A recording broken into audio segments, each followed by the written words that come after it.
We would leave Bay Street humiliated. We would get more people joining one family. We was improving, growing and improving every year. Because when you look at the scores here, we're getting closer and closer. And we know it's just a matter of time before we got over that name. Because we was improving. And we went from strength to every year. We increased. We got better. So there was something about the spirit of the warriors that attracted people, you know.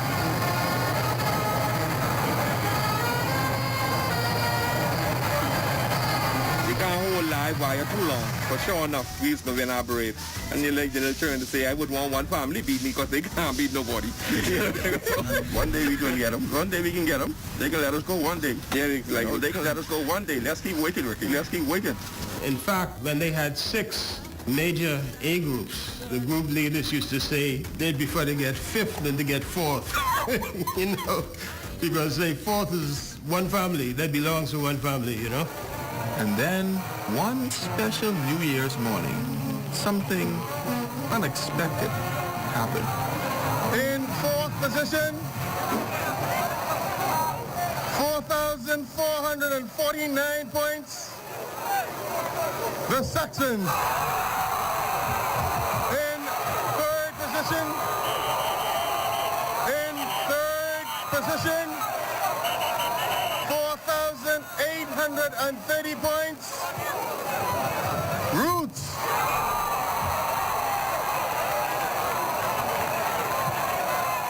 In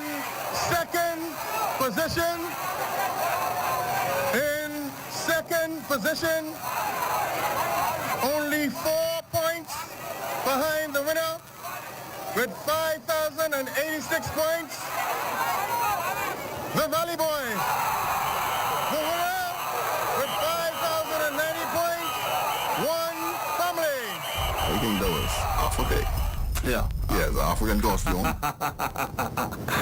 That was so funny. Listen here. I remember it was a very rainy night.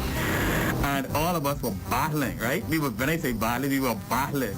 And the word came, you know, by Junkanoo's been postponed, whatever. So, you know, we jumped down off the scaffolds or whatever we were, and we started to, like, just rest and go to sleep or whatever have you. They couldn't make up their mind if the parade was going on or wasn't going on. It was like sort of touch and go. But I got a little tired. They say, you know something, man, I ain't got no damn parade, man. We settled down for a long winter snap, but we kept the television on, and there was a replay was on TV. And then in the middle of the replay, You could tell, like, it wasn't the old parade no more. It was actually a live parade, because you could see, like, I think it was daylight, I can't remember. So then, The word came by, well, the Valley Boys is going down doing their first lesson. They daddy be on TV. They say, what? So he started laughing. Man, these niggas joking. Right? They joking. No, the Valley Boys on Bay Street. and here come the Valley Boys with the City of Gold. And we were the group right after the Valley Boys. This was the actual parade that was on, and in our case, we were in winter nights. Man, look here. That's the fastest I ever pack up a costume. Put on that truck and get the Bay Street in my life. I have never experienced anything like that. We jump up, we had to grab everything. I had to grab gloves, hat, bang, costume. And our shack was on 4th and Castle, right? In the old Dr. Burnside's dental office. So all of us scurried to get our costumes and our pieces and whatever. And I'm on the back of the truck holding my costume from Winton Heights to downtown. And we smoked down Shirley Street. And we came up around past Gregory Arch. And when we got to George Street, we went down George Street, which, by the way, was one way still, going the other way. And we went down George Street, and we pulled up right in front of the Pompeii Museum, right there in the middle of the road, and everybody came running to help us to take the pieces off the truck. And at least 10 people dressed me because one family was in the gate, and that was incredible. I think it just added to all of the adrenaline of that morning, but that was something. One family was in the road lined up, and I was a part of a group called Six Pack, right? And we must have had, I can't tell you how many costumes we had. Must be 20 some or more costumes. And we came down the Frederick Street, I think it was, and we just fell right in line. And the entire group, the spirits just lifted. And the music rolled over. And when we got them, they already went out.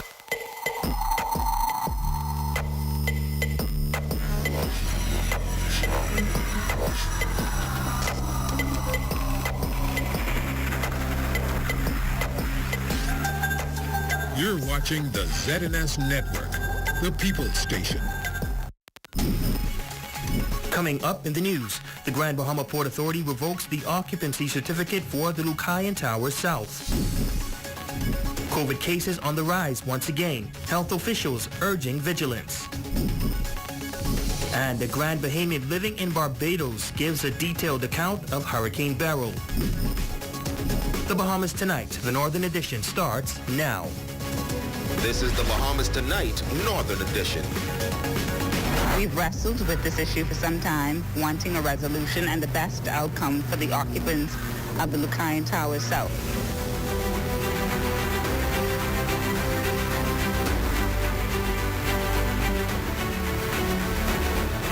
Battle involving the Building and Development Department of the Grand Bahama Port Authority and the Condominium Board of Lucayan Tower South coming to an end today. Good evening, I'm Ramiko Knowles. Thank you so much for tuning in. Nearly a year ago, Lucayan Tower South Condominium Board was advised by the Building and Development Services Department of the Grand Bahama Port Authority to produce a plan of action to remediate building code violations. To date, officials from the Port Authority say no progress has been made, and as a result, a final notice has been issued notifying them that their certificate of occupancy has been revoked. Jolanda Thompson-Everest picks up the story from here. 11 floors, 16 apartments, and over 100 occupants now left to relocate from a residence they've spent years living in. This comes as the Grand Bahama Port Authority issuing a final notice to the Condominium Board at Lucayan Tower South, citing a number of violations and serious safety hazard concerns. Vice President of Building and Development Services, Nikira Wilchcombe, say it was a decision the GBPA has wrestled with and they have been left with no other option. It is necessary. Unfortunately, constant delays and unfulfilled commitments have brought us to this point today. The port also mentioning in their statement that they have shared their challenges with the government, seeking any assistance that can be provided to residents who may need social services. Meanwhile, residence manager Godfrey Bowe, who has been a resident of Lucayan Tower South for over 30 years, explaining that he believes the condominium board was trying to rectify the issue. However, it seems as though the port was not patient enough. We have been trying to work on some things to get something started, but it seemed like it's taken a long time to get it going, and the time is just not. The port things be taking too long. So he also discloses what he believes is the major issue. People just refusing to pay their maintenance fee. They have all kind of reasons, but some maybe just don't have it. Some don't feel as though they, that we're doing what we should be doing, but we can't do nothing unless we got some money. So in order to get something done, you got to pay your maintenance fee so that we can get it done. Bowe furthers that those who may have been paying their maintenance fees are the ones who probably kept the building functioning, but unfortunately, that was not enough to hold everything together. I feel for the people that's paying their maintenance fee, but that's 20%. So you got 80% of people not paying the maintenance fees, and 20% can't keep the building afloat. The residence manager also notes that Lucayan Tower South is not what it used to be and shared what he loves the most about the condominium. Nobody could get in unless, you know they come in. And the surroundings, you had pool, tennis courts. So, but it's all gone. You can't bring it back, but it's a money thing. Based on sources, there is a meeting scheduled this evening at 6 p.m. with residents in Lucayan Tower South. A notice was placed on the board in the foyer, and now we await to see what happens next. For the Bahamas Tonight, the Northern Edition, I'm Jolanda Thompson-Everest. Thanks so much, Yolanda. Now, our ZNS News understands that an emergency meeting for occupants of Lucayan Tower South is currently underway. That is where we find our Aja Quant. Aja, can you tell us what's happening out there at this moment? Yes, Remiko, residents of the Lucayan Tower South are currently meeting here this evening on everything that would have transpired in the last 24 hours. All of this coming as a result of the Grand Bahama Port Authority issuing a final notice for code violation and safety hazards. But I want you to take a look at the Lucayan Tower South building. Despite submitting a proposed remediation plan and receiving an extension, according to the statement, no significant progress has been made. The Port Authority is now revoking the certificate of occupancy and seeking government assistance for the affected residents. Now, we did attempt to sit in that meeting. However, it is closed to the media. Of course, this is a story we will continue to follow. Coming to you live on the grounds at the Lucayan Towers, I'm Aja Quant. Back to you in the studio. Thanks so much, Aja. Well, COVID-19 cases throughout the country rising once again. Officials from the Ministry of Health and Wellness releasing a press statement urging vigilance amid the uptick. Head of the Grand Bahama Disease Unit confirms new cases on Grand Bahama, but also highlighting that the 2020 virus is not the only one that residents should be worried about. Jolanda Thompson-Everest reports. A number of viruses globally are causing a concern. While there is an uptick in COVID-19 cases, the head of the Grand Bahama Disease Surveillance Unit, Dr. Shailesh Hegde, says that there's no need to panic. Upticks are expected. However, residents ought to keep an eye out for influenza-like illnesses. The uptick started last weekend. That's 23rd, 24th of June, and it continued on to 25th, 26th June. So we had a few cases in a resident training facility. So they had a few cases, but most of the cases were mild to moderate illnesses. So on testing at the RAND, they were found to be COVID positives. Hegde explains that normally during the last week of March until the last week of June, a new COVID case arises. However, this year they had about 11 cases, but none of them were of serious illnesses. Our hospital admissions used to be about average 3 per month, but by the end of June, it went up to 5 to 6 cases. And so that's when we noticed the uptick. The doctor furthers that those who contracted the virus were managed mostly with oxygen and fluids. And as of today, they have 1 case in the hospital and about 3 active cases in the community. Most people have partial immunity to the COVID, either by vaccination or by getting the disease in the past. And many of them have been reinfected, revaccinated. This is the flu season. It's not only COVID there. There are other influenza-like illnesses. We call them ILI. So it could be influenza A, influenza B, respiratory syncytial virus. And there are many viruses circulating in the US, especially the avian flu. So we have to be cautious and we have to wear masks, especially when we are in a closed door and in a crowded place. And people should practice hand washing and hygiene. Dr. Hegde concludes that COVID-19 will always be with us. There may be new strains of viruses which may cause reinfections. However, he's asking residents to be cautious as surveillance is ongoing. For the Bahamas Tonight, the Northern Edition, I'm Jolanda Thompson-Everest. Well, in other news, the Member of Parliament for West Grand Bahama and Bimini throwing support behind the Regenerative Therapy Bill 2024 in the House of Assembly, explaining why he believes it is life-changing. Shalia Rowe reports. A bill introduced by the Minister of Health and Wellness, the Honorable Dr. Michael Darwell, is being supported by the Member of Parliament for West Grand Bahama and Bimini, Kingsley Smith. The Longevity and Regenerative Therapy Bill was tabled in April of this year.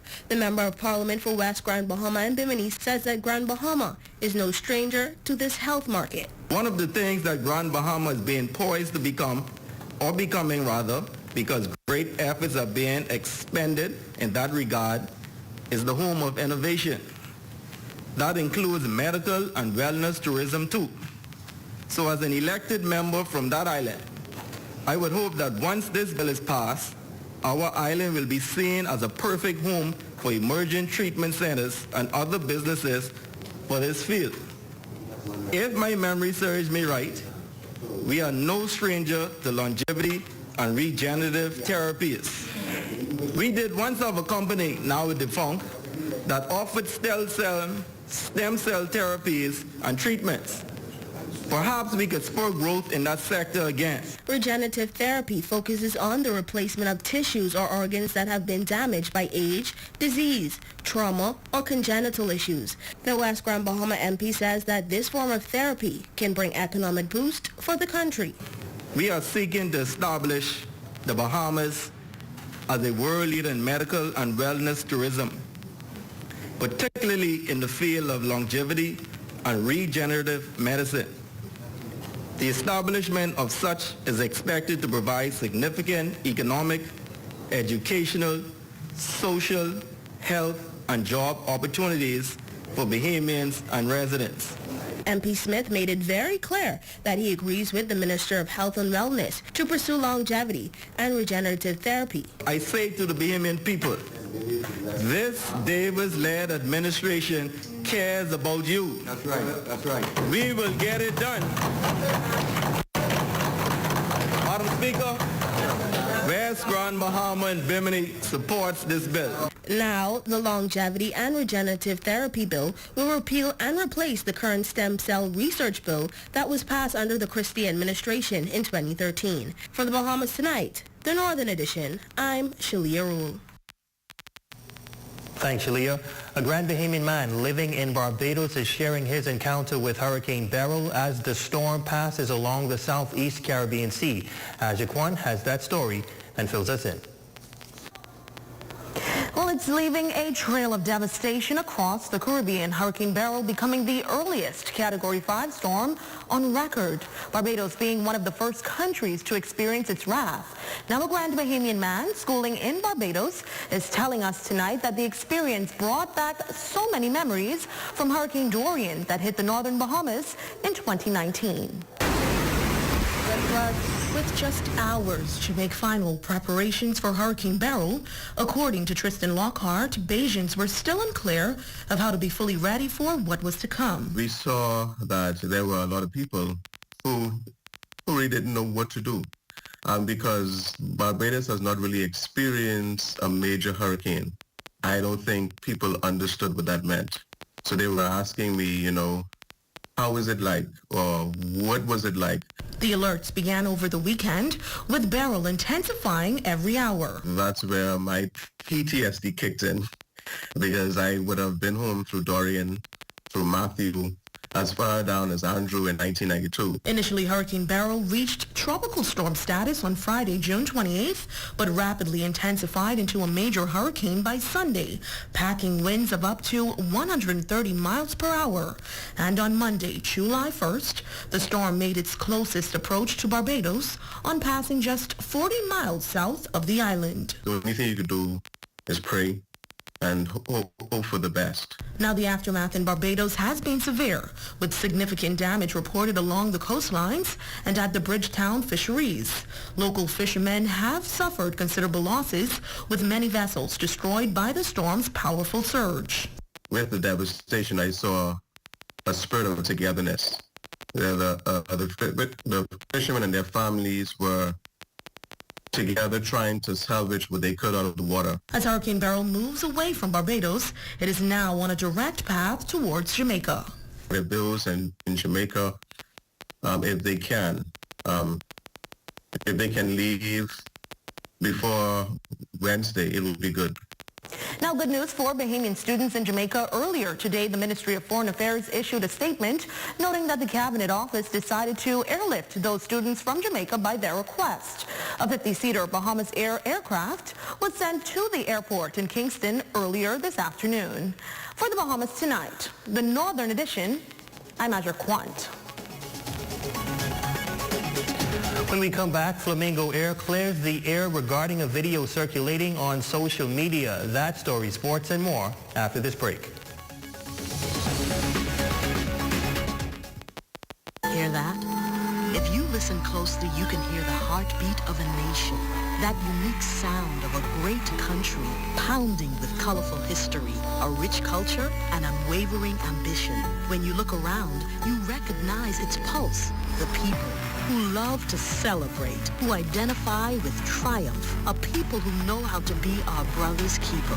Commonwealth Bank, built by Bahamians, here for Bahamians, Bahamians helping Bahamians. Jolly Madison Home Center is gearing up for the Bahamas 51st Independence Celebration with explosive store-wide 25% off savings. It all happens this Friday and Saturday. From Ace Hardware and Houseware, Whirlpool and GE Appliances, plumbing and electrical supply, Garden Angel, Hurricane Supplies, and electronics. Absolutely everything in all departments, including the plant nursery, will be on sale. Spend $100 or more and be eligible to win a mystery appliance this Friday and Saturday at Jolly Madison store-wide free Independence Sale. Wednesday, July 3rd, head to Smith's Point for the Bahamian edition of Down by the Fish Fry Battle of the DJs, brought to you by the Ministry for Grand Bahama. For more information, call 350-8588 or email welcominghomegb@gmail.com. Good news, A&M Professional Lawn Care, situated Nassau East, is now branching into Freeport. For all your lawn care services, residential and commercial, landscape design, tree cutting, window cleaning, painting, or truck for hire. Call 445-4157. Your number one news team covering the North. The Bahamas Tonight, Northern Edition. Welcome back. Officials from Flamingo Air are addressing the confusion surrounding a video circulating on social media that shows an aircraft door opening with passengers on board. Contrary to claims made by many social media users that the door opened mid-flight, company officials are dispelling this misinformation. In a press statement released late yesterday, Flamingo Air confirmed that during a regular morning flight out of Bimini into Freeport on July 1st, 2024, upon landing and taxiing on the Grand Bahama International Airport's runway, a passenger opened the emergency door. Swift action was taken by crew to ensure the safety of all on board.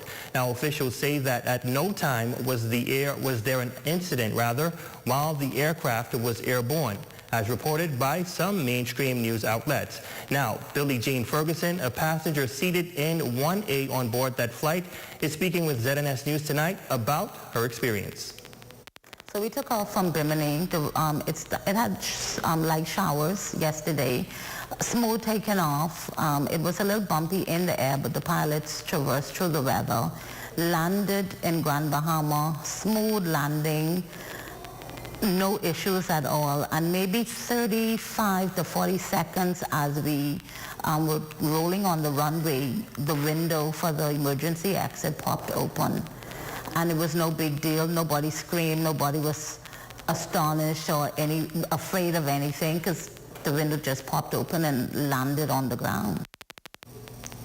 Ferguson says she is perplexed as to how quickly false reports circulate on social media.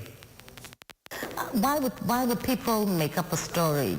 I mean, yes, things happen, but that did not happen.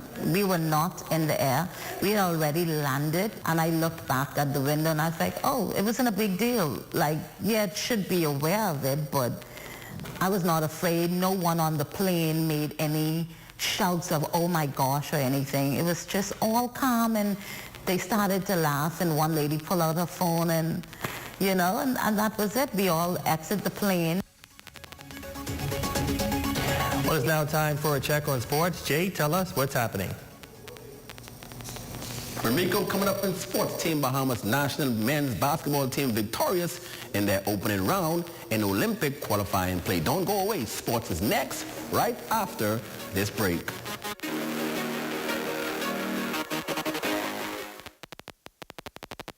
Get ready for the Battle in the Bahamas karaoke contest at Port Lucayan Market Square. Preliminary trials are July 19th at 7 p.m. and the main event is July 26th at 7:30 p.m. For more information, call 438-9056. Hey, what are you doing?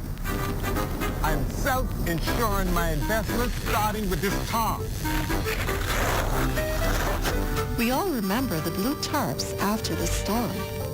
Let's make sure that we are covered with more than a tarp. Don't allow your investment to be at risk. Protect your investment with one of our insurance policies. Nobody does it fair. Here are some tips for having your home ready for a hurricane. Keep all trees and shrubs trimmed.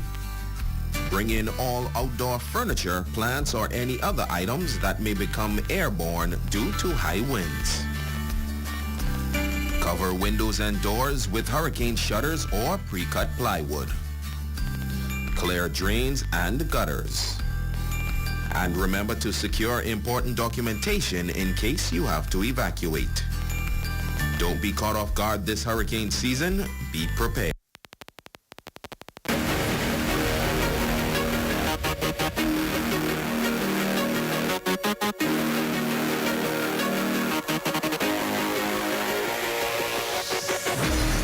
Good evening, ladies and gents. I'm Jay Philippe, and welcome to sports. We have a whole lot of sports for you. Let's begin with volleyball. President of the Grand Bahama Volleyball Association, Whitney Ambristo, hopes the summer program will give an opportunity for the youth to reach closer to a future within the sport. Not only are we trying to get these kids prepared for national teams, they have an amazing opportunity to make it up into universities. At the camp, Bowie State University head women's coach and Grand Bahama's very own Edric Poitier shares how far the sport has came since he was on the island prior. Right now they got like 9 women team, and I don't know how many men team. This is so exciting for me, and that's why, and I didn't even expect this. When I walked into the 8 Mile Rock gym on Monday and I saw 60 kids, it was mind-blowing because I didn't expect that. I expected 10, 12, 15 kids. Both volunteers and participants at the camp alike are not only excited, but grateful to be involved. Seeing the kids excel day by day, seeing the kids grow, mature day by day really means a lot because that shows that we're working hard and we came here to do our job and we're doing our job and playing a huge part in this. It's really fun. It helped me to learn more because I really want to be professional in volleyball and I want to be good at it. So this is really helping me to be good. For ZNS Total Sports, I'm Matthew Martinborough. Next in sports, Team Bahamas lost to Jamaica 48-14 during international competition on the weekend. It was a well-attended game. We take a little bit of a break now for the summer, and then September we're back at it with the juniors and the regular team. So we've just got to keep building. And to have these sort of games here and kids watching, we'll get them back in the game. So all good. And finally in sports, the Bahamas senior men's national basketball team was victorious in their opening game 96-85 over Finland during the Olympic qualifying tournament. Grand Bahamas Buddy He led all scorers with 24 points. BJ Edgecombe, the Bimini product from Gateway Christian Academy, added 20 points, and DeAndre Aiden chipped in with 19 points. Team Bahamas will play Poland next. Ladies and gents, that is your quick check on sports. I'm Jay Philippe. As always, be blessed. Thanks so much, Jay. It's now time for a check on weather, sponsored by Royal Star Assurance. Tonight's weather forecast is brought to you by Royal Star Assurance. 'Cause it's so beautiful.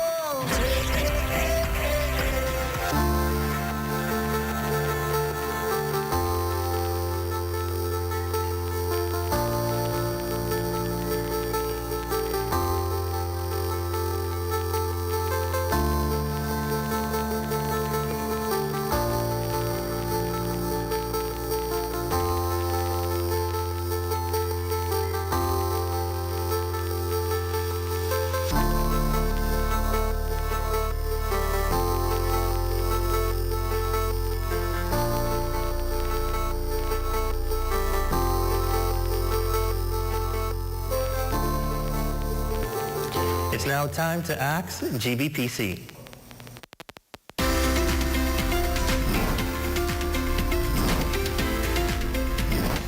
So So how is power restored after an island-wide outage? Thanks for your question. I'm Nikita Mullings, the Chief Operating Officer at the Grand Bahama Power Company. When we experience an island-wide power outage, we lose power here at our generation plant. We first and foremost begin by starting our Black Star generator, which provides power to our auxiliaries and our engines. Once our auxiliaries and engines are started and the system is stabilized, we can begin restoring power to our transmission and distribution assets. Once power is restored to our substations, we begin by adding load. As the load stabilizes, we restore our critical customers, such as the hospitals, well fields, GSLs, and then our residential customers. This restoration process takes a little bit more time, but rest assured, once we've been notified of an island-wide power outage, our employees are actively engaged and dispatched to begin their assessments and restore power safely and efficiently to all of our customers.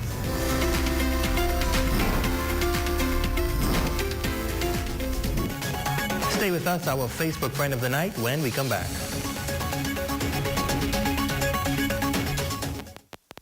Liquid means forward. So my selector, reload your carbine and rewind. Chinese laundry. That's right, it's about to go down. We go back to the ballroom. Reunion 2. If you missed the first party, this one you don't wanna miss. That's right, Friday, July 5th, it's going down in a major way. We're going back to the ballroom, the biggest all-school party ever. You know, I always tell you guys, you got to pick a side. You got Team Fluid Factory, they go with Taurus Riley. And you got Team Rhythm, we going with Ja Cure. So you gotta pick a side. This July 5th, we back in the ballroom to Reunion 2. This one's hosted by Mighty Pencil. We'll be playing music from the 70s, 80s, and 90s. All genres of music. So come on early and prepare to have some fun. Doors open up at 7 p.m. Tickets now on sale at Fluid Factory, Queens Highway. So this is a party you don't want to miss. I'm telling you, get your tickets now. This event is sponsored by BTCK, GB Wine and Spirits, Essentials Convenience Store, Curative 1027 at Fluid Factory. Your #1 news team covering the North. The Bahamas Tonight, Northern Edition. Tempest on Bristol, you are our Facebook friend of the day. We hope that you enjoyed your birthday, and that's coming in from the entire news team here in the North. And that's going to do it for us here in the North. Thank you so much for watching. The Bahamas Tonight continues.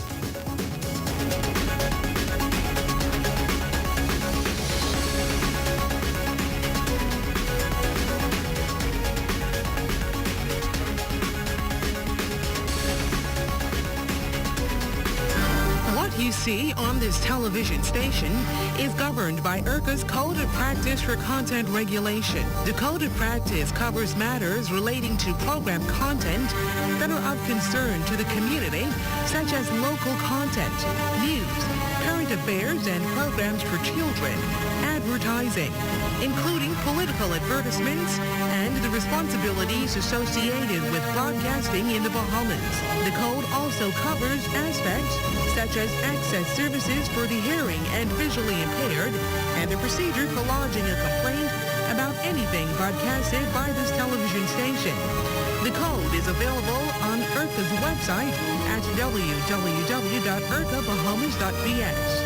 To receive a copy of the code by mail or in person, you may telephone IRCA at 242-393-0234. Family Island dialing is toll-free at 242-300-8722. Or you may send a request by email to info@ircabahamas.bs.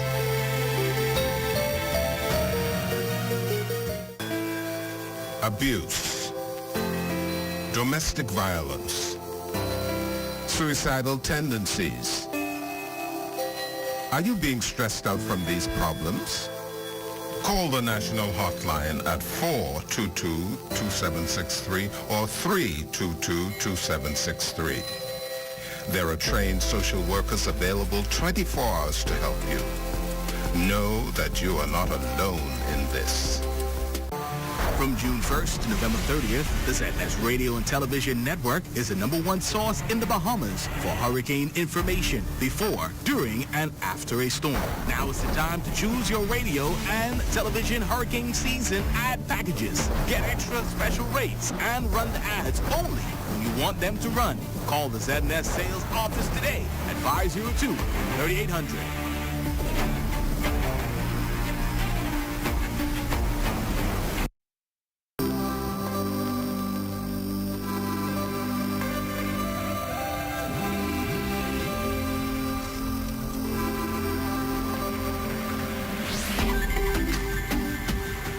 You're watching the ZNS Network, the People's Station. Coming up in the Bahamas tonight, the national report, supercharged Hurricane Beryl prompts charter flight for Bahamian students in Jamaica. Teams mobilized to assist hurricane-ravaged regional neighbors. Plus, 2 weeks in, and the police now calling on the public for help finding missing Chicago visitor. And in sports, the Bahamas wins Game 1 in Spain. The Bahamas tonight, the national report starts now. ZNS News is brought to you by the new BTC. Fiber is here. Faster, stronger, more reliable. Together, we are unstoppable. Switch today.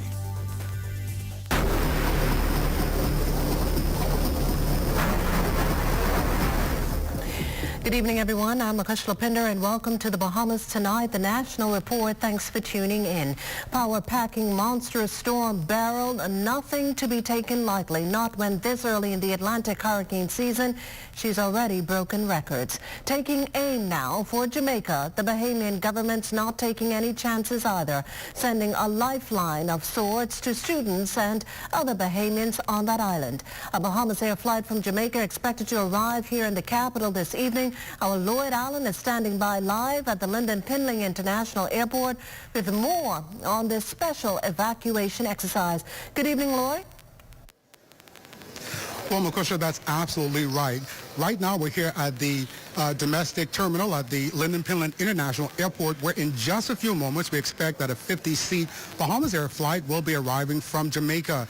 Now, as it stands, as a result of Hurricane Beryl preparing to make landfall on that country, a number of Bahamians and others on that island, a flight has been organized for them to return safely back home.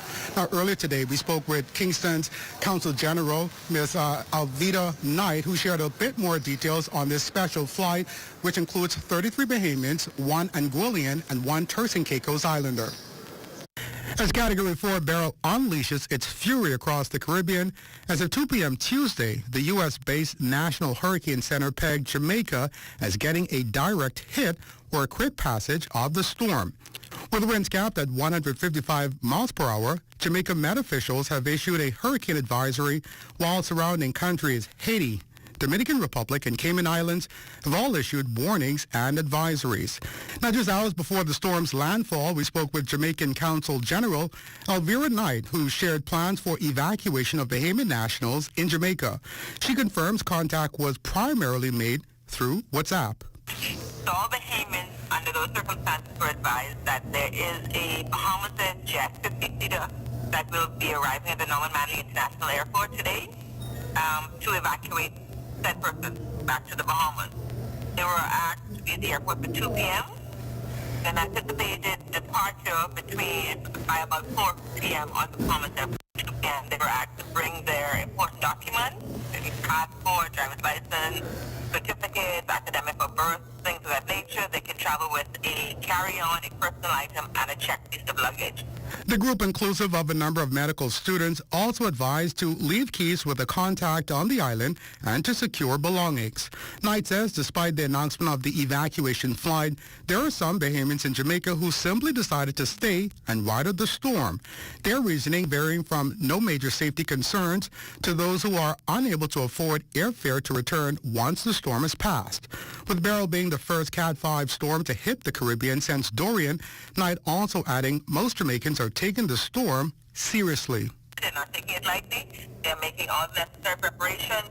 Their Office of Disaster Preparedness Emergency Management has been very vocal as to what should be done, what shouldn't be done, giving guidelines to Jamaicans.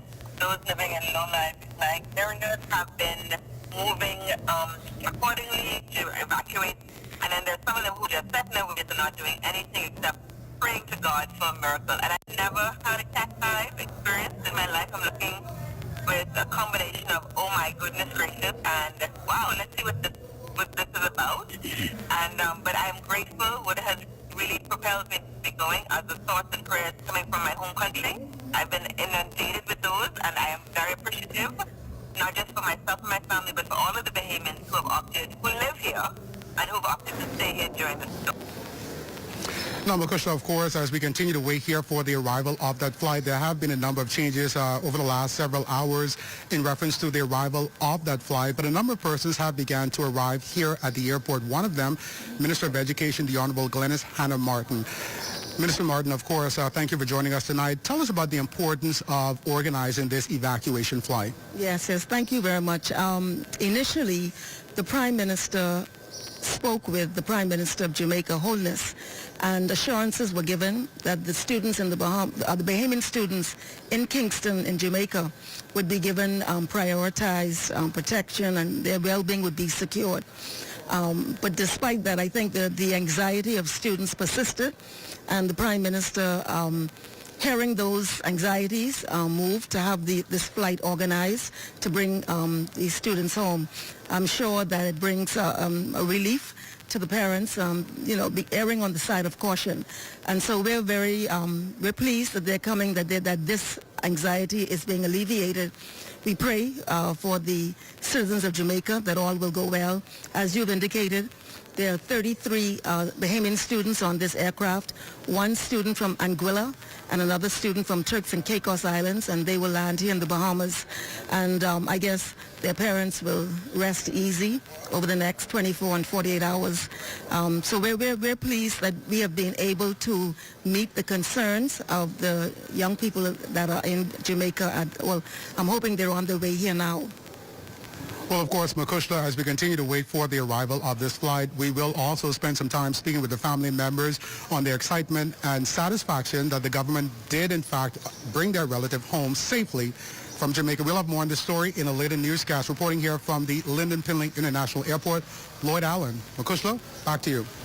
Well, thanks, Lloyd. And as we await the arrival of that flight, again, we pray for our brothers and sisters, this time in Jamaica and neighboring island nations in the path of Hurricane Beryl. Meantime, the Bahamas ready to assist its Caribbean neighbors that have been and very well could be ravaged by Hurricane Beryl, which at last report has been blamed for 6 deaths. Prime Minister the Honorable Philip Davis says the country has mobilized local teams along with the Caribbean Disaster Emergency Management Agency or agency to respond whenever the call is made. The PM has also been in contact with the leaders of several of those countries. To the Prime Ministers, both of Barbados, Jamaica, and St. Vincent, and we're just waiting to get further updates from them. Speaking to the Jamaica Prime Minister this morning, they are worried about the intensity of the storm. It's Category 5. By the time it reaches them, there's a prognosis that they may go down to Category 4, but just hoping, keeping our fingers crossed for them and keeping them all in our prayers. Well, after leaving a path of death and destruction in the Windward Islands, Anglican priest Reverend Canon Dr. Kirkley Sands, Dean of Faculty and Head of Academics at Codrington College in Barbados, spoke about how Bahamians there fared during the passage of Beryl. to make all necessary preparations to save and protect life, to minimize damage to homes and property, and to have in hand a sufficient supply of potable water and non-perishable food items. The result is, thank God, we had a peaceful weekend and we all are safe and well. Meanwhile, we continue to pray for the people of St. Vincent and the Grenadines and those islands in the Caribbean which are in the path of Hurricane Beryl. Well, at this juncture, we have joining us in studio Chief Meteorologist Basil Dean. Basil, so far, Hurricane Beryl's unleashed her wrath on Grenada, and Barbados is said to have fared well. As we just heard, she's now racing towards Jamaica, and if I'm correct, the Cayman Islands as well. What are her characteristics right now? I know earlier today she was a Cat 5. At last report, she was a Cat 4. What is she now in terms of size and strength and location? Well, Makisha, right now it has weakened slightly. It's now a Category 4 hurricane packing winds of 155 miles per hour. It is, as you said, racing towards the west-northwest at about 22 miles per hour, and that is certainly good, and that will minimize the flooding concerns as this system races across the Caribbean Sea. Now, it's heading towards Jamaica at 5 o'clock this afternoon. The center of circulation was some 420 miles to the east of Kingston, Jamaica, and as we already said, moving very rapidly towards the west-northwest at about 22 miles per hour. Now, the maximum sustained winds, they will be holding at 55 miles per hour, but there's some upper-level wind sharing that will take place ahead of this system, so we anticipate further weakening of this system, but by the time it reaches Jamaica, it could be still a very powerful storm of a Category 3 nature, and that should take place very, very shortly. So residents in the Kingston area into Jamaica Island, they should have already prepared themselves for the arrival of this very quick-moving system. And as you can see, the island of Hispaniola, even though they are far away from the core of those hurricane force winds, which only extends outward about 40 miles from the center, nevertheless, they will experience some heavy rains and torrential thunderstorms across the Hispaniola island tonight through tomorrow morning. Makisha. Well, thanks, Basil, and we'll hear more from Basil Dean later in our newscast. Still to come, police seek the public's assistance in finding missing Chicago visitor. You're watching the Bahamas Tonight, the National Report. There's more news in a moment. This portion of the news is brought to you by Vocational Smart Pass, the smart way to pay at the pump. In the chaos of our daily lives, it's easy to be caught up in the rush. But when you're behind the wheel, remember, rushing can lead to disaster. Don't rush. Take your time. Remember, your life and others depends on it. Slow down. Stay alert and arrive alive. Because in the race of life, it's not about how fast you get there, but how safely. This message is brought to you by Commonwealth Bank, leader in personal banking services.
Finger licking good.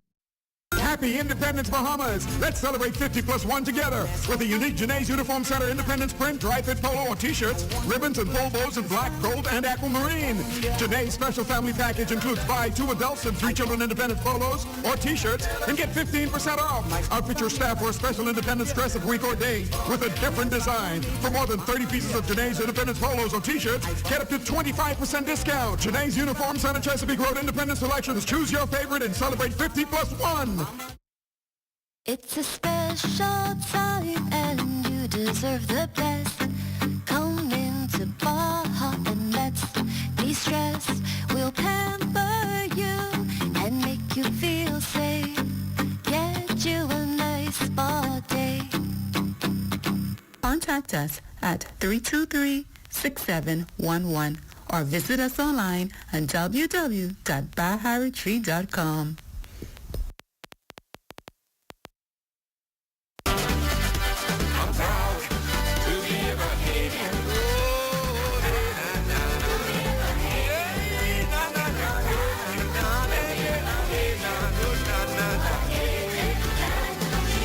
Sing, I'm proud to be a Bahamian. One more time, sing. Oh, I'm proud to be a Bahamian. God gave his land to me. This portion of the news is brought to you by Bahamas Striping Group of Companies. Achieving climate justice and climate reform still critical for the Bahamas, particularly as it laser focuses on meeting the United Nations Sustainable Development Goal 13 on climate action. Prime Minister the Honorable Philip Davis offering up that assurance during today's opening of the second annual Sustainable Development Goals Conference at the University of the Bahamas, held under the theme From Awareness to Action, Accelerating the SDG Agenda in the Bahamas.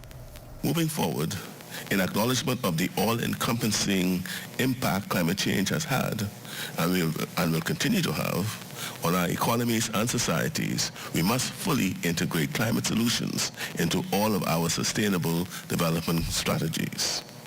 As we accelerate the SDG agenda, we need to be mindful that not everyone in our society is aware of the SDGs and their importance to global development. They are not aware of the goals we have achieved or those where we still need significant progress. For its part, he says the Bahamas has made strides towards Goal 3, achieving good health and well-being with the planned construction of hospitals on Grand Bahama and New Providence and upgrades to Family Island clinics. As for Goal 8, decent work and economic growth, the Prime Minister touts the lowered unemployment rate but acknowledges the country's new energy era cannot be missed when discussing sustainable development goals. An aging 20th century grid can't support a growing 21st century economy. So we are tackling the root cause of high electricity prices and unreliable power, burdens that have held us back for far too long. We are forging a just and environmentally alert energy future for our archipelago, one in harmony with SDG 7, affordable and clean energy. Powered by solar and natural gas, two energy sources that are far cleaner than crude oil and diesel, our new energy era will see the modernization of our power grids across the country, bringing efficiency gains, lower energy bills, and new opportunities for Bahamians. Turning our attention now to news from Parliament, St. Barnabas MP Shannon Cartwright expressing concern yesterday about the perceived heavy-handedness the Revenue Enhancement Task Force levied on local entrepreneurs and businesses last Monday. Cartwright reasons that while businesses should comply with the law in paying their taxes, there must be a better way to deal with the matter. His comments coming on the heels of a viral video on social media of the Revenue Enhancement Task Force entering CBS Bahamas last week. For businesses, for Bahamian businesses, to see armed personnel, heavily armed personnel coming into businesses, Madam Speaker. It is a real problem in the Commonwealth of the Bahamas. It sends a bad signal, Madam Speaker. It sends a bad signal to entrepreneurs in this country and people who want to get involved with business. And there has to be a better way, Madam Speaker, other than having 4, 5, and 6 armed guards coming into a business, Madam Speaker, when you think about the impact of that. The Prime Minister assured, though, that measures are being implemented to address the issue. I don't expect to see scenes as we have seen this going around in the viral, men going into businesses unless it is a necessary escalation of issues that might apply. And in some instances, the advice I was given was that the armed force was present because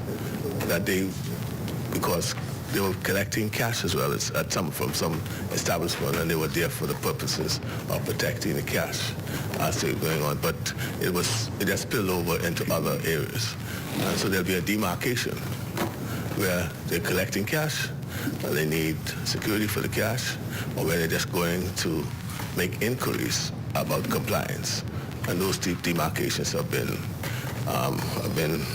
now being implemented. So we don't expect to see that unless, as I said, it's in circumstances where cash is being collected from a business establishment, and or in cases where there's some escalation of issue between the inquirers and the business places.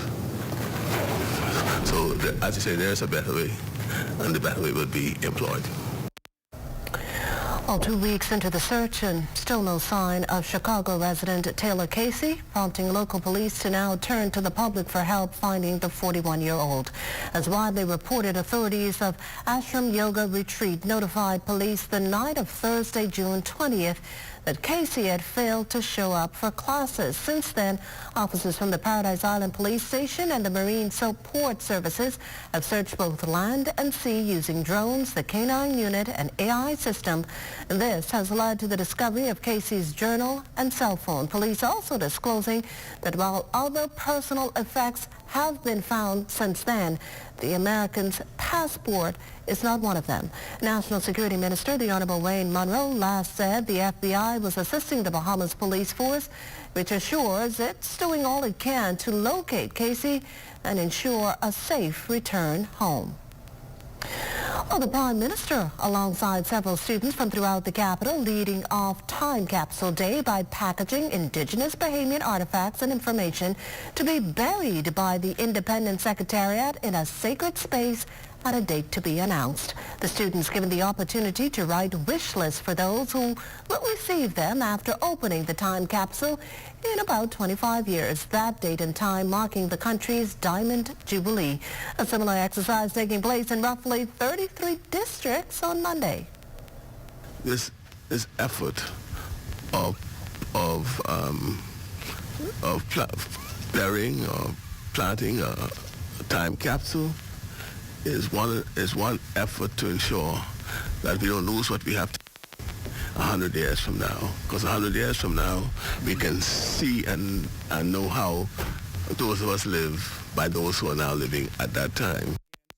Head of the Antiquities, Monuments and Museums Corporation, Dr. Christopher Curry, and head of the Independence Secretariat, Her Excellency Leslie Bryce, spoke on the significance of the capsule and what it represents to each island.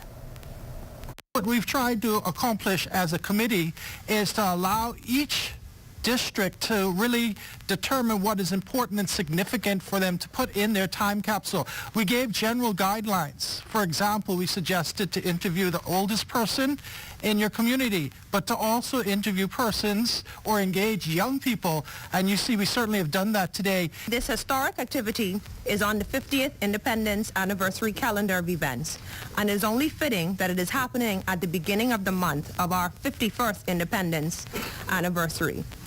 Over the past months, Family Island administrators formed committees, including New Providence, and members have been gathering items of historic value that show that we are, as a people, prior to and during the past 50 years. A commitment to diplomacy. The $318 million new U.S. Embassy headquarters here in New Providence will, in just a matter of months, facilitate visa applications and various other services. Overseas Buildings Operations Deputy Director Douglas Dykhouse shares with us several components of the multi-storied structure, many of which take into account the environment.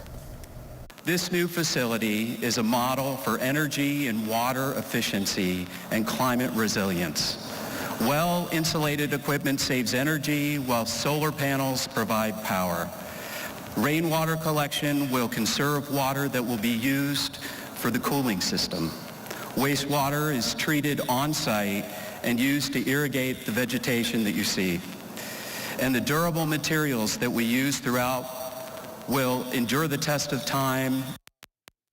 The structure also comes equipped with a Bahamian American art collection inclusive of wood carvings by noted artist Antonius Roberts. Prime Minister the Honorable Philip Davis calling the completed structure a symbol of friendship. This new building represents our commitment to mutually beneficial ties between our nations.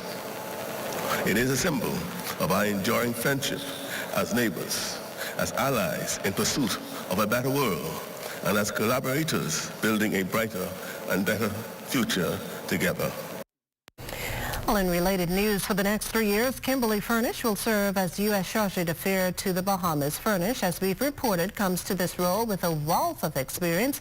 During her inaugural address from the grounds of the new U.S. Embassy, Furnish committed to continued support of bilateral relations. Security cooperation remains the foundation of our relationship. American law enforcement and U.S. military personnel work together with our counterparts across the Bahamian government to curb irregular migration and the illegal flow of drugs. Our cultural closeness that our nations share is as prominent today as it has ever been in our history.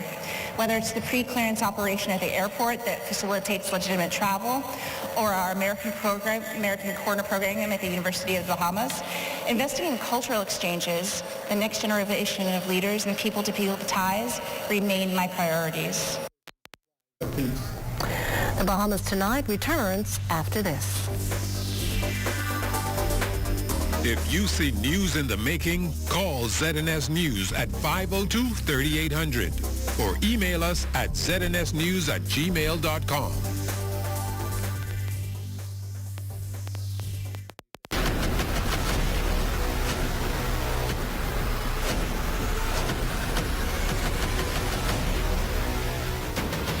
Over a decade ago, the Bahamas Striping Group of Companies was birthed out of a passion to change the way we travel. From only a $5,000 grant, the tenacity and work ethic has propelled BSGC to one of the leading road management companies in the Caribbean. We pride ourselves on going the extra mile where others won't, through the use of our state-of-the-art equipment and our certified team.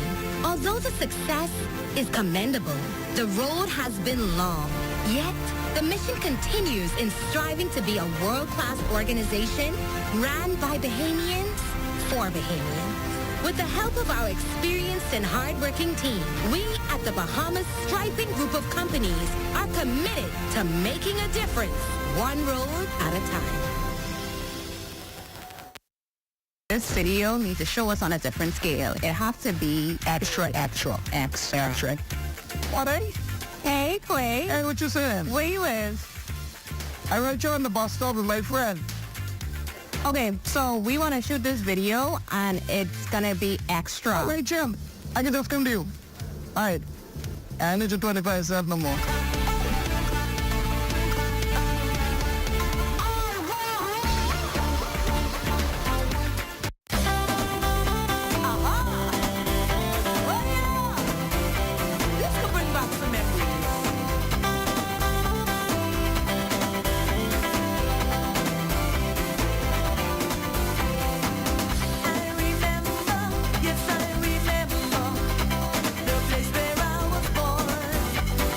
But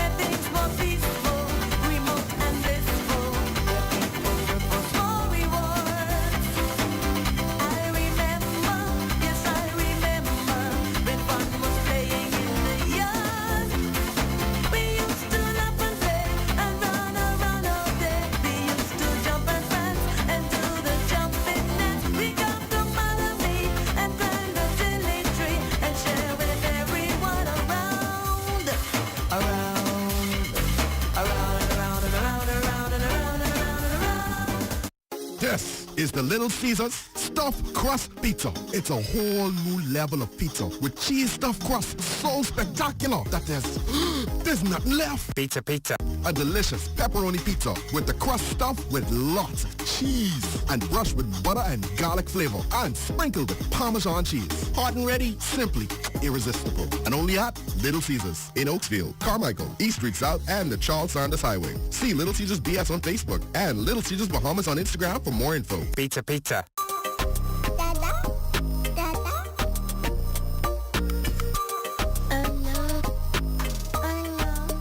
What are we gonna do? We forgot your daddy's birthday. He's in Eleuthera and we're all the way in Nassau. You got it? Okay. Yes, you're right. Eleuthera for tomorrow? No problem.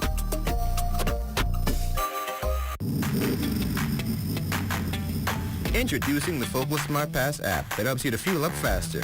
Here's how it works. Download the app on the App Store or get it on Google Play and create your profile with payment details.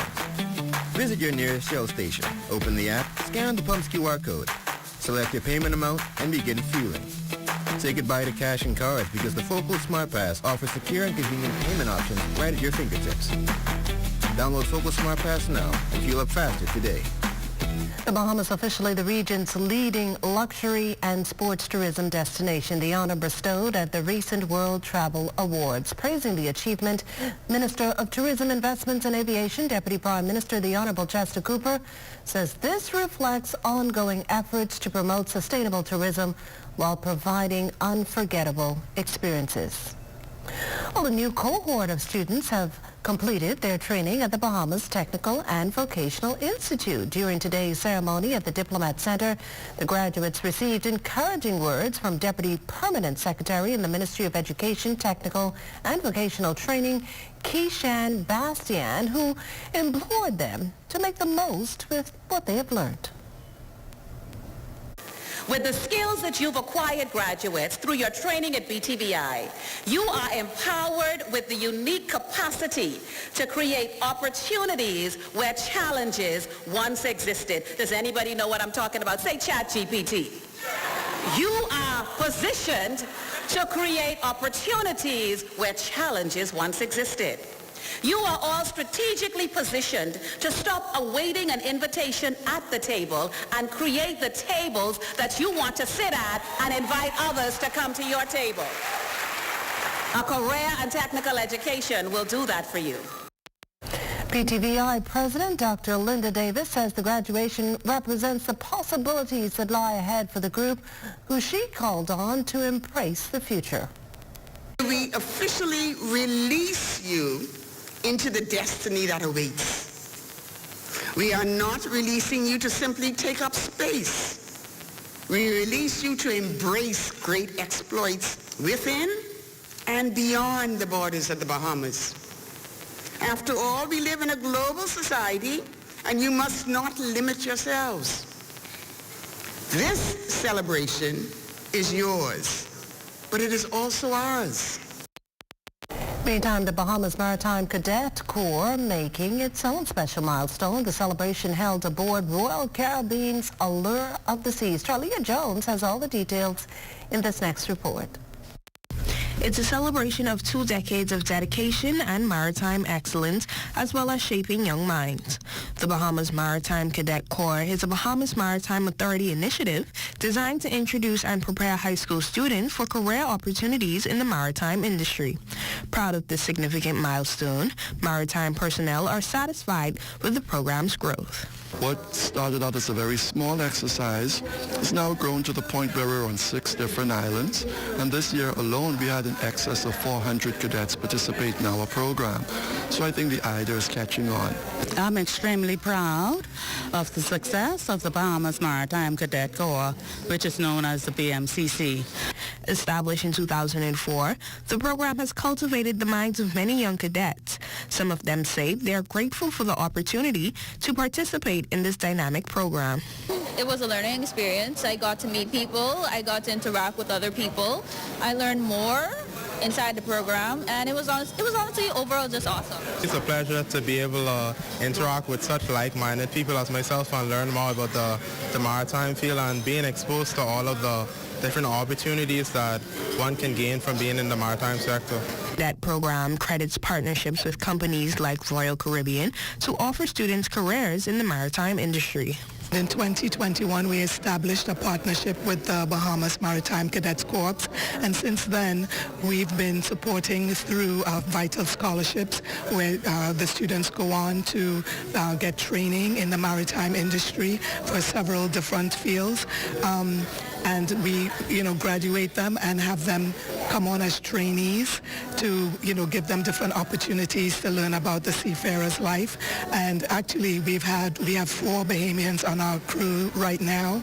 Many of the program's alumni are now seafarers, engineers, and maritime professionals, attributing their achievements to the solid foundation laid by the initiative. Started at BMCC in grade 10. And then once I went there, they basically broadened my horizon in terms of how vast the maritime field is. And from there, I went with special interest into being a seaman. As you can see now, more persons, especially young persons at that, are becoming more and more aware of the maritime industry at that. And the interest is increasing. You can see it around. You're finding more and more Bahamian seafarers on board ships, so that is a plus. For the Bahamas Tonight, I'm Charlia Jones. Well, the Ministry of Education's Learning Resource Unit's gearing up for a special event in the next few days, a creative resource fair hosted by educators for educators. The public's invited to attend the event slated for this coming Friday, July 5th, starting at 2 p.m. What we're talking about is creative indigenous resources created by educators and non-educators that can be used in our Bahamian classrooms. So over the years, we found, particularly since Hurricane Dorian and the pandemic, that there is a need for Bahamian resources in our classrooms. Of course, we can go online and find all sorts of resources, but our teachers, whether they're public or private school teachers, are extremely creative. Watching the Bahamas Tonight, the National Report. There's more news in a moment.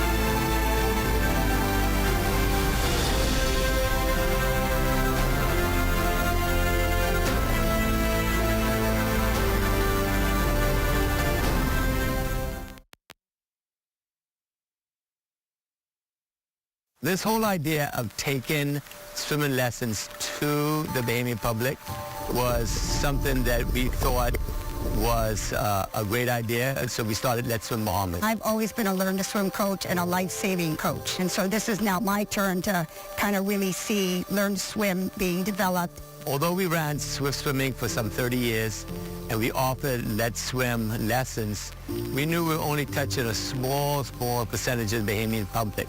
I enjoy the children and how happy and excited and joyful they are. I mean, some of them come from maybe hard homes. Maybe they're bullied at school. Who knows what they have? But when they come here, it's a very positive thing for them. At the end of the day, more kids will be fulfilled, more kids will have a life-saving skill, and more kids will stay away from crime. Crime-free. Looks like me. Do your part. Join the movement to a safer Bahamas.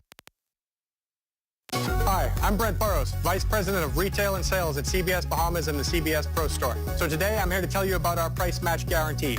If you find any of our products for a lower price from any of our competitors, we guarantee we will beat the price. Whether you shop online at cbsbahamas.com, at CBS Pro Store on Robinson Road, or at CBS in the Southwest Plaza, we guarantee we will beat the price. Speak to a store manager today or shoot us an email to take advantage of our price match guarantee. The most important thing in life is family, and whenever you need reliable advice, you look to the people you know you can trust. At J.S. Johnson Insurance Agents and Brokers, we earn our clients' trust every day. Whether it's home, motor, travel, or commercial insurance, we've got you covered. Call 397-2100 or visit jsjohnson.com. J.S. Johnson Insurance, peace of mind.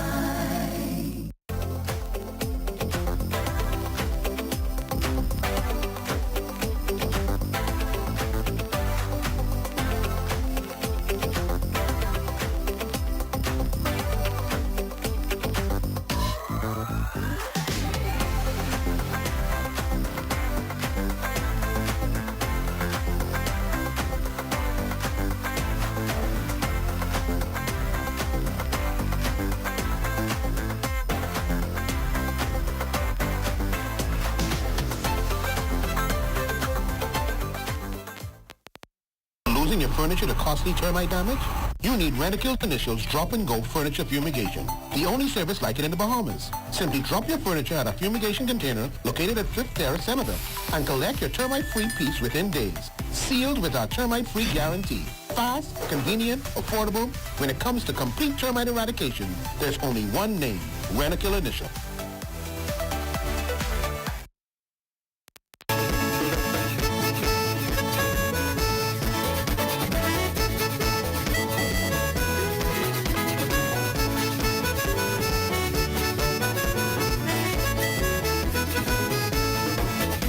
The Disaster Risk Management Authority working to build resilience across the country in the face of an above-active hurricane season. Minister of State in the Office of the Prime Minister with responsibility for disaster risk management, the Honorable Leon Lundy, says team members have been in training exercises across the region to help secure communities against the threat posed by hurricanes and other disasters. Had a team in Colombia that's doing some disaster risk training. We had visits from Rhode Island and also some regional partners. We've had a lot of visits from certain NGOs that came in with their resources and letting us know what we can partner with. We've had visits all throughout the Family Island so far with all the administrators. We just had a RICO exercise down at the Disaster Risk Management Operations Center now, and we're in the process of finalizing some more equipment to come in from Northcom that we'll be receiving within a few weeks. Well, as promised, our Basil Dean is back with us, this time for a check on Family Island weather. Basil? Thank you, Ms. Kishler. Outside of our studios, we are under mostly cloudy skies. The temperature at 85 degrees. Relative humidity, 73%. We have east-southeast winds at 8 miles per hour. The barometric pressure, 1,018.4 millibars. That is 30.07 inches. Your temperatures around the islands, 83 degrees in Marsh Harbor, Abaco, Green Toll, Key Abaco, and Freeport, Grand Bahama. The Berry Islands at 84, 85 in Allenstown, Bimini, 85 in Harbor Island and Roxanne, Lucia. Fresh Creek, Central Andros, 86 degrees, 85 in Kemp Space, Andros, 86 in Black Point, Exuma, Otterstown, Cat Island, 84 degrees. Also San Salvador and Rumkey reporting 84 degrees. Georgetown, Exuma, 86, 86 also in Ragged Island, Clarencetown, Long Island, Crooked Island, and Betsy Bay, Maguana, Acklands, 86 as well. Matthew Tiny, Nagwood, 83, and the Turks and Caicos Islands at 83 degrees. And your boating forecast tonight is brought to you by Live Business, where you're always protected during the worst storms. Boating forecast in the northwest and central islands through Thursday. You're going to have that zonal flow. That is winds blowing out of the east at 10 to 15 knots, wave heights 2 to 4 feet. Your low tide will occur at 30 minutes past midnight with your high tide at 6:12 tomorrow morning. In the southeast Bahamas, a little stiffer there at easterly winds at 15 to 20 knots, wave height 4 to 6 feet. So we ask the small craft in the southeast Bahamas to exercise caution through Thursday. It's going to do it for your boating forecast, starting out for your international temperatures, and they are brought to you by All Star Assurance.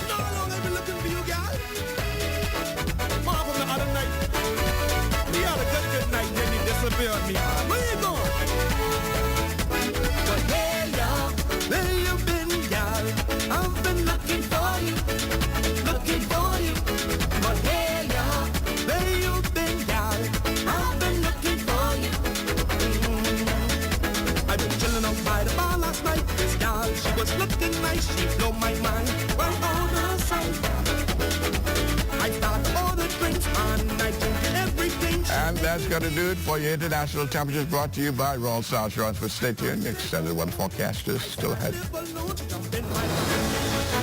Want to have your voice heard? Send your letters to the editor to digitalmedia@znsbahamas.com. Share your thoughts on current events or positive stories within your community. That's digitalmedia@znsbahamas.com. We want to hear from you.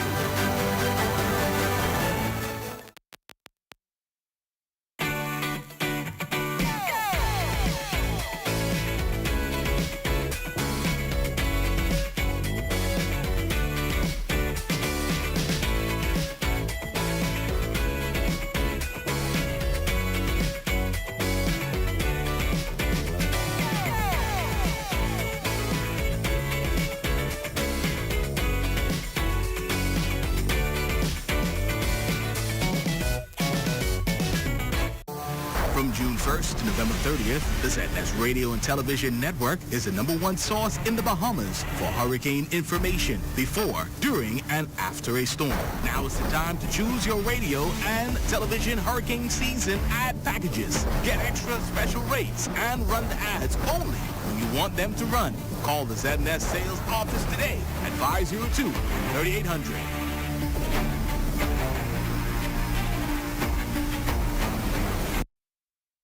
This year, we were proud to introduce our theme, Under the Sea, and bring awareness to the importance of sustainable fishing and conservation of our amazing marine resources like lobster, the Nassau grouper, and conch. Moving forward every Boxing Day, the group will focus on a new cause as aligned with our key brand pillars and engaging an iconic Bahamian musician to create and perform a song to promote that cause.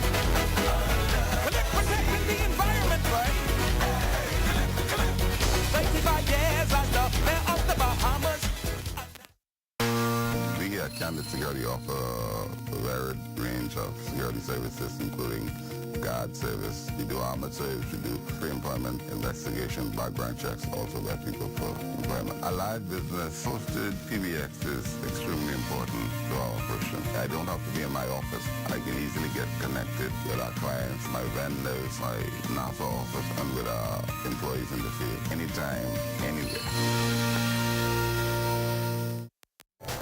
This is ZNS Total Sports.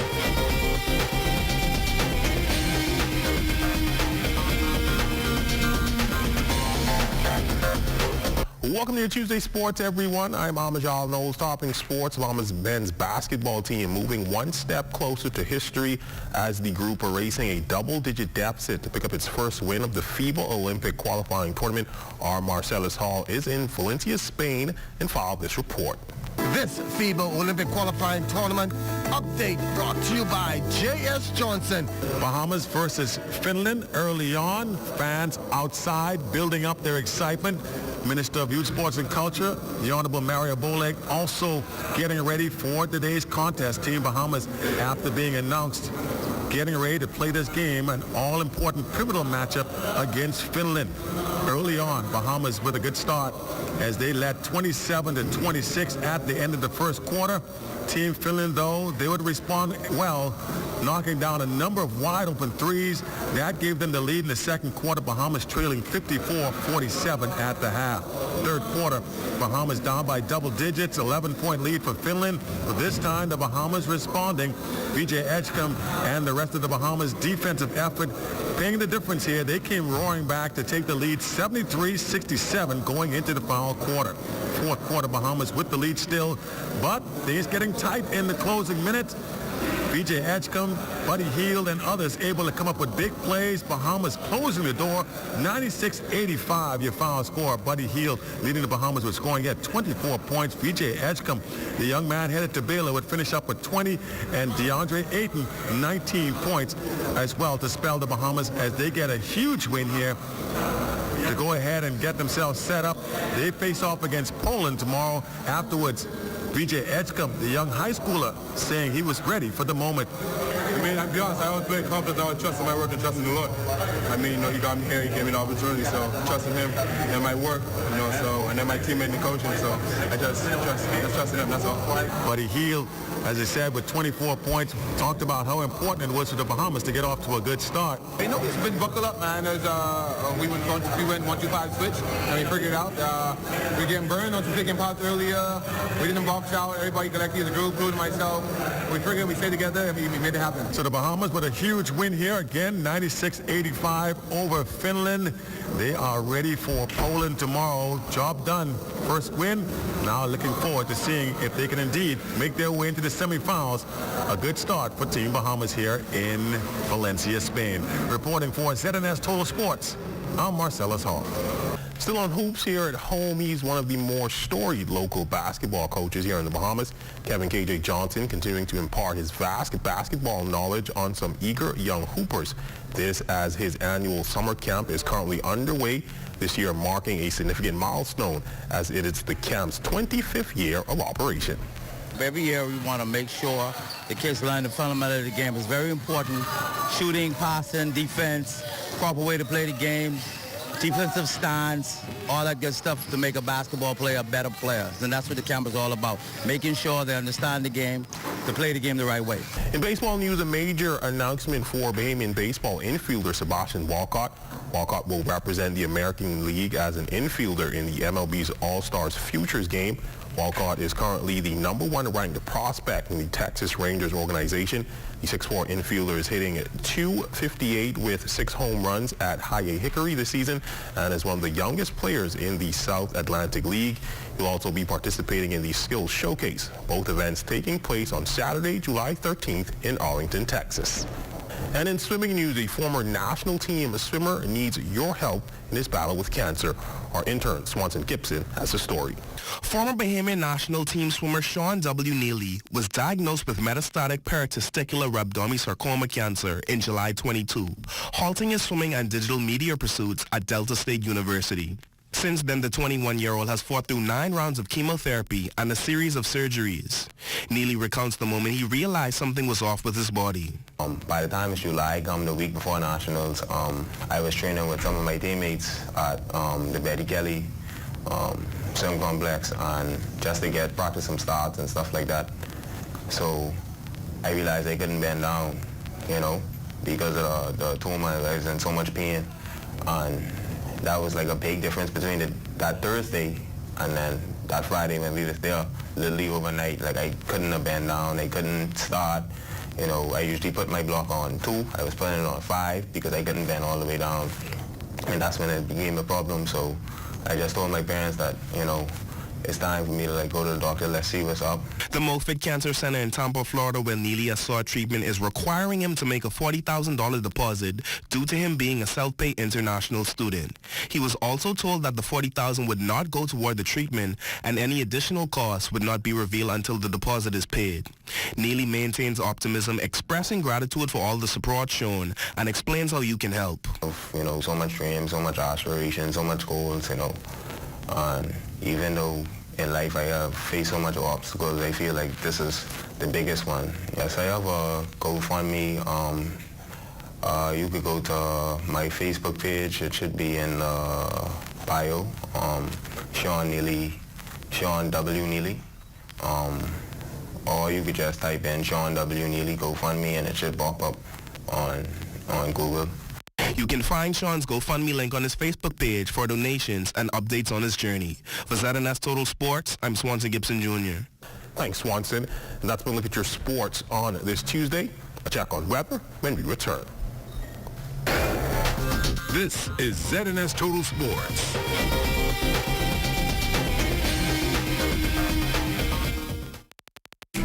I don't know, but there's all kind of cars in the parking lot. You ain't even know where to park.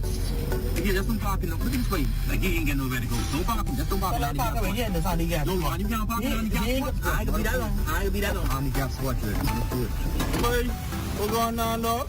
I tell you we shouldn't park here now. This way parking, brothers. I tell you we shouldn't park here. Don't get worried with this thing. My bad big broke, and he got a sticker inside to say this model. We gotta move. This is a handicap spot. That's what we gotta move. But we gotta move. Don't. We can move right now. Sorry. Be considerate. Don't use disabled parking spaces without a decal in your vehicle. This message is brought to you by the National Commission for Persons with Disabilities.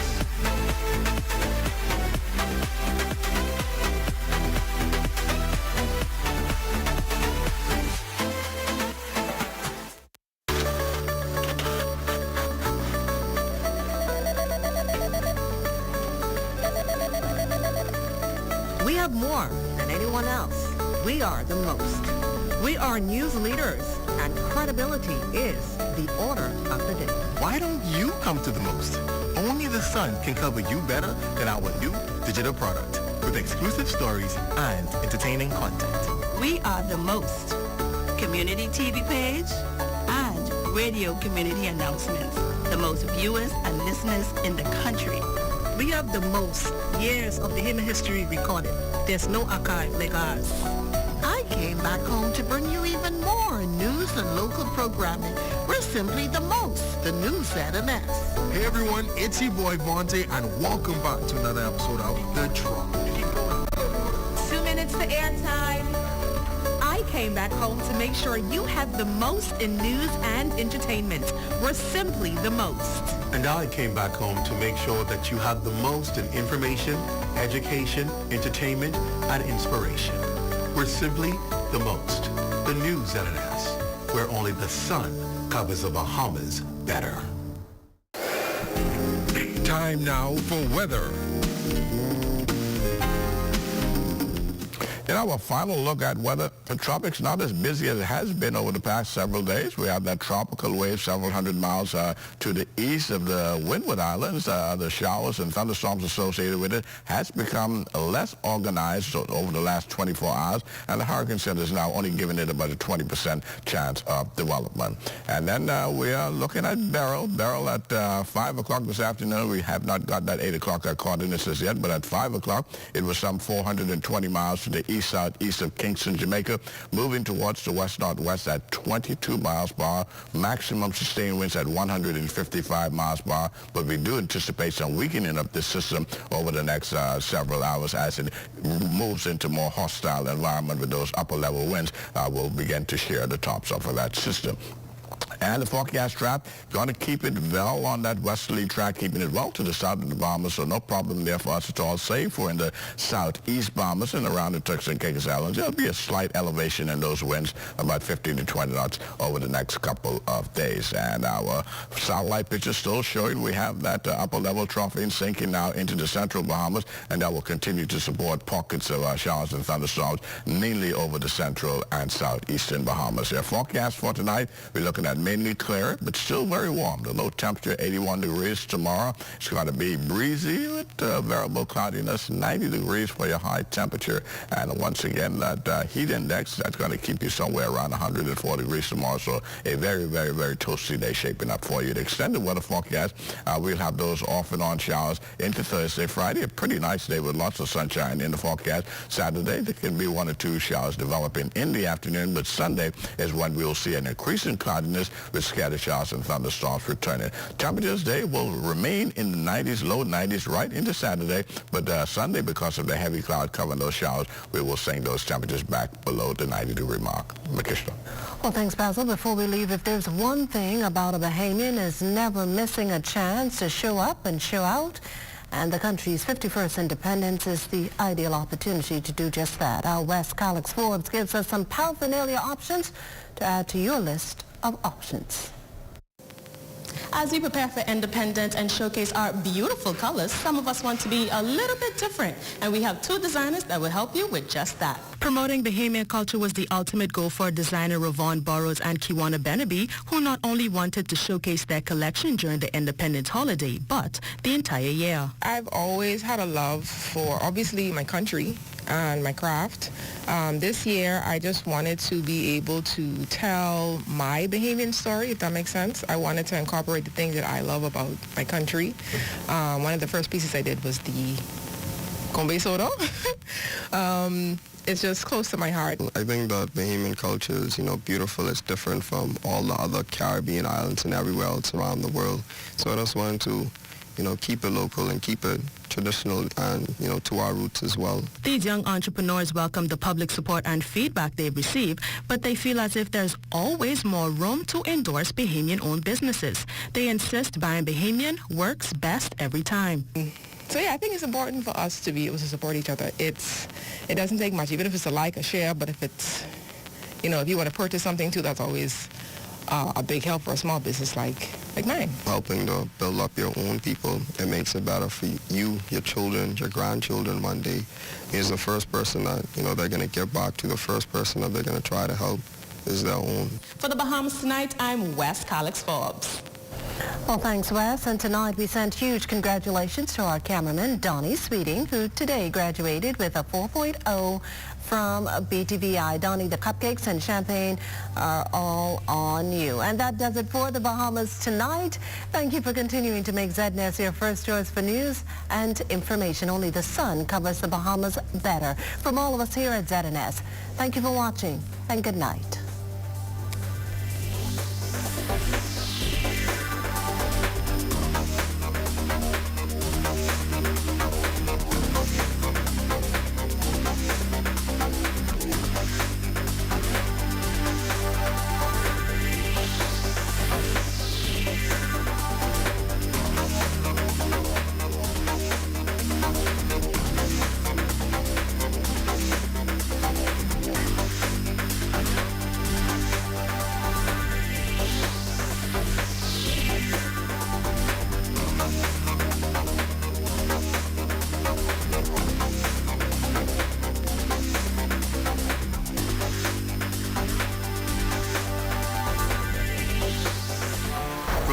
1st to November 30th, the ZNS Radio and Television Network is the #1 source in the Bahamas for hurricane information before, during, and after a storm. Now is the time to choose your radio and television hurricane season ad packages. Get extra special rates and run the ads only when you want them to run. Call the ZNS sales office today at 502-3800.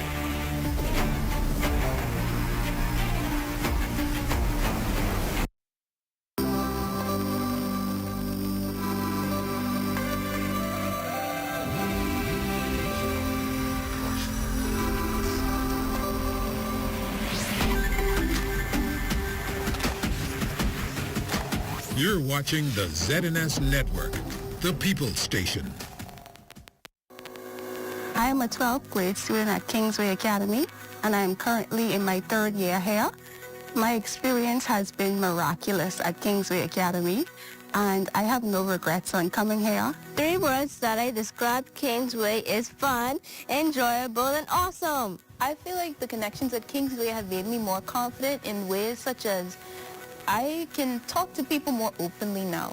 So when I came here, it was really good for me because I did virtual from grade 7 to 8 there.